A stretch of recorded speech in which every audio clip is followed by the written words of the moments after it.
What's going on, everybody? I'm back on the Ford F-150. It's a 97 4.6, and pretty much getting done with the turbo kit. Right now, it's running and driving as a stock F-150. I've got the stock injectors, the stock MAF sensor, air intake, and all that stuff still on it. Got the intercooler piping ran. I got all the gauges ran.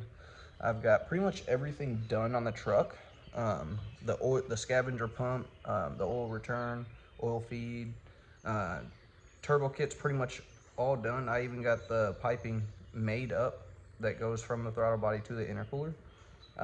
But can't really put that on yet because I'm waiting on getting the sensor, the MAF sensor, and then I've got to install that in that piping. But we won't really be able to get it running if I install that sensor and all that stuff right now, because we need to put some miles on it, get the engine broken.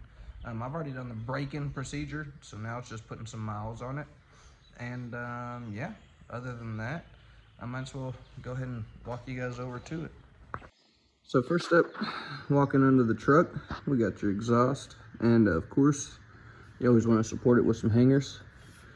And everything's V-band clamped, make it really easy to pull in and out. For the exhaust for the turbo piping, we got it following the stock exhaust tunnel, and I got it at this hanger, the stock hanger, kind of helps support some of the extra weight.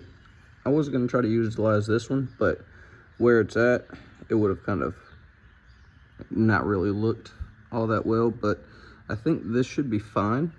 It should support all the weight. It's really not going anywhere.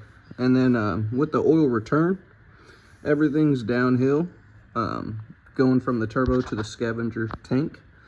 This gives the oil a chance to kind of, you know, go back to the liquid form, get some of that air bubbles out of it. That way it's not running the scavenger pump dry. And just kind of makes it to where it gives the pump a little bit more longevity, and then the pump can send it back up to the oil pan. And yeah, for the intercooler, pretty much go from the turbo over the cross member, holds the transmission up by the frame, on top of the frame rail over here, and then got it mounted with that little bolt. And then coming out here, I'm getting a new coupler. I'm waiting on it. I already ordered it. Ordered two 90 degrees so it can go to the intercooler and then back up to the top. And then for the oil feed, I pretty much just took the stock plug out of here, out of the oil sending unit, oil filter housing, and then put the 90-degree elbow in there, and then sent it back here. I do have to put one more strap right here. I have to get that mud dauber's nest out of there, and then go straight to the turbo. But I have to run to the auto parts store, grab some vacuum line, but this is pretty much going to run up here. I'm going to put some of those clamps, those holders up there, use some self tappers, go through the floor right there, not through the floor, but through this little subsection that goes to the floor, and go right over here to the exhaust, or to the wastegate. And I still have to make the wastegate. I'm going to plumb it into the exhaust. That way we don't have another pipe just chilling down here, setting exhaust gases right in all this area where we want to keep it as cool as possible. So I'm going to plumb that into the exhaust, and I'm waiting on the flex pipe, the 2-inch flex pipe for that, so that way we can kind of have a little bit of maneuverability. So if we don't have this lined up exactly spot on, we can kind of move it, get it to seal up real nice. But other than that, everything else is pretty straightforward. With this scavenger tank or scavenger pump, I've got it wired up into the fuse box underneath the dash, and I got it in line with I can't remember which fuse it is. I'll have to get to it here in a minute, but go ahead and I just went and grounded it straight to the frame rail, and then tucked up the line up here, or the wires up here, got them going to the relay, and then that's pretty much it for down here. I'm gonna go ahead and drop this down and get started showing you up top. So now we got it on the ground. Pretty much mounting it, we'll start with the intercooler.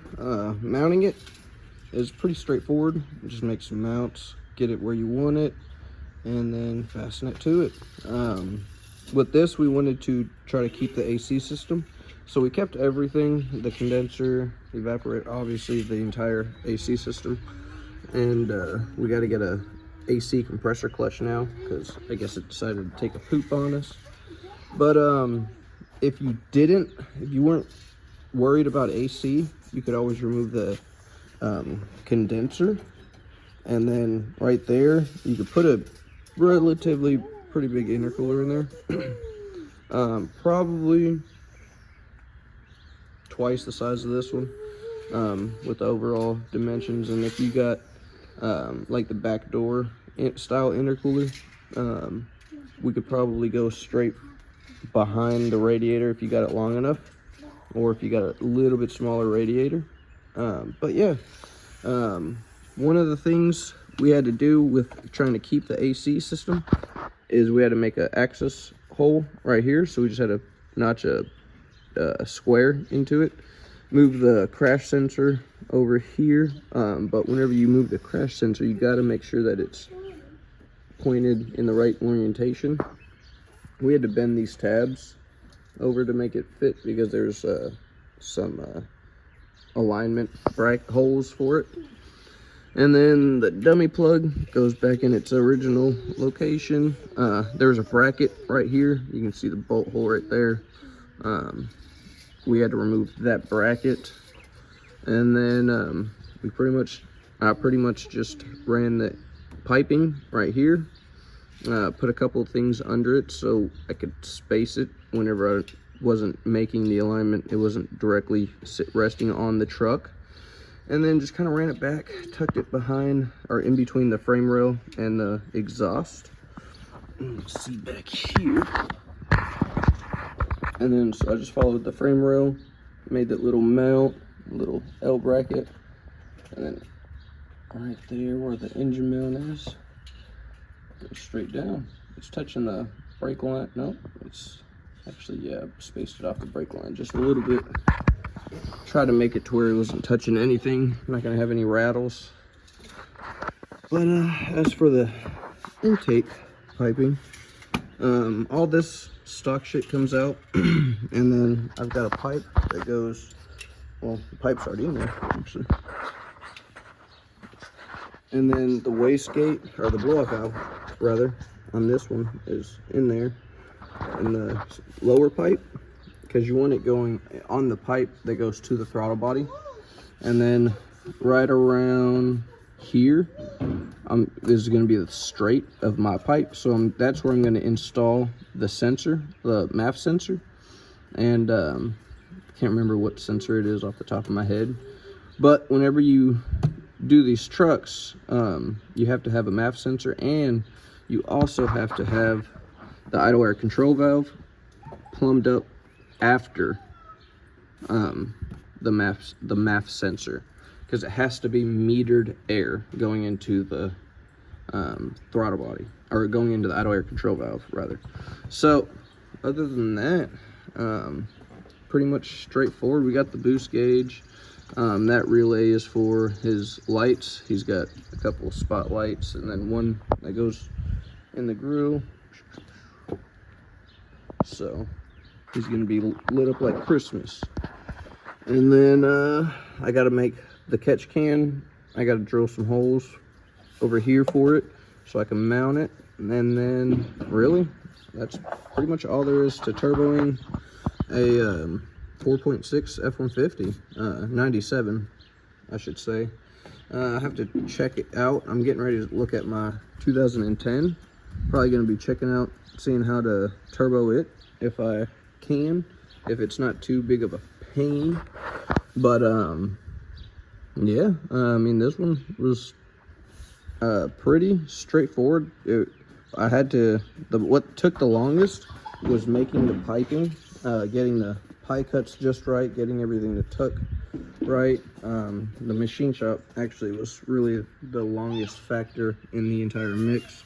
And then the fact that these 4.6s have 3 different options for the valves, the lengths of the valves, diameter, all that happy stuff. So also, I made a little block-off valve for the EGR, block-off tab, I should say, for the EGR. I just took the gasket and traced it, and then put it on there, put some silicone on it, RTV, and it blocks it off real nice. And on the exhaust, I have a -10 AN fitting, and put that bad boy on there for the EGR piping. But yeah, let's go ahead and start it up.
And like that, she's off.